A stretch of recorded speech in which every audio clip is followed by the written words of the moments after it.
धरानी पोर्टल में मुबैना बेज़ाब्तगियों की जामे तहकीक़ात के लिए ख़ुसूसी तहकीक़ाती टीम कायम। तेलंगाना हुकूमत ने धरानी पोर्टल से मुतल्लिक़ मुबैना बेज़ाब्तगियों और बदउनवानियों की जामे तहकीक़ात के लिए एक ख़ुसूसी तहकीक़ाती टीम तश्कील दी। हुकाम SCT के मुताबिक ये टीम धरानी पोर्टल में मुबैना गैर कानूनी सरगर्मियों, बेकायदगियों और दीगर शिकायत की मुकम्मल जाँच करेगी। तहकीक़ात के दौरान सामने आने वाले हक़ाइक़ की बुनियाद पर आइंदा कानूनी और इंतजामी कार्रवाई अमल में लाई जाएगी। ధరణి ఏర్పడి ఆ పోర్టల్కి సంబంధించిన టెండర్ దగ్గర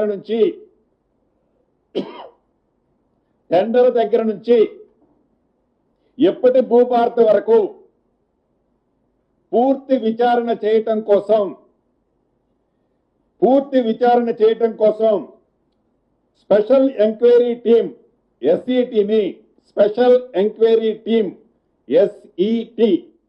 SETని ఏర్పాటు చేయాలని రాష్ట్ర కేబినెట్ ఆమోదం తెలపడం జరిగింది.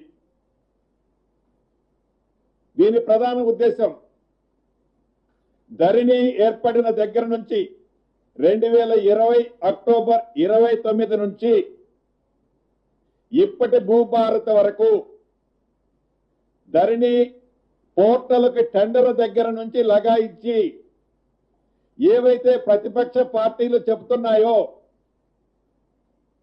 ప్రొబిటెడ్ లిస్టులో లక్షలాది ఎకరాలు ప్రొబిటెడ్ చేసి ఆ ప్రొవిషన్ చేసిన వాటిని వారికి నచ్చిన వారికి రిలీజ్ చేస్తున్నారనే ఆరోపణలతో సహా ప్రతి అంశాన్ని క్షుణ్ణంగా ఏమేమి ఈ ధరణి పోర్టల్లో జరిగాయి, ధరణి పోర్టల్ని NICకి హ్యాండ్ ఓవర్ చేసిన తర్వాత ఏం జరిగాయి, దీని బ్యాక్ ఎండ్ లో ఎవరెవరున్నారు, ఎక్కడెక్కడ ఏమేమి జరిగింది అనేది పూర్తి విచారణ కోసం SETని స్పెషల్ ఎంక్వైరీ టీంని ఏర్పాటు చేయటం జరిగింది.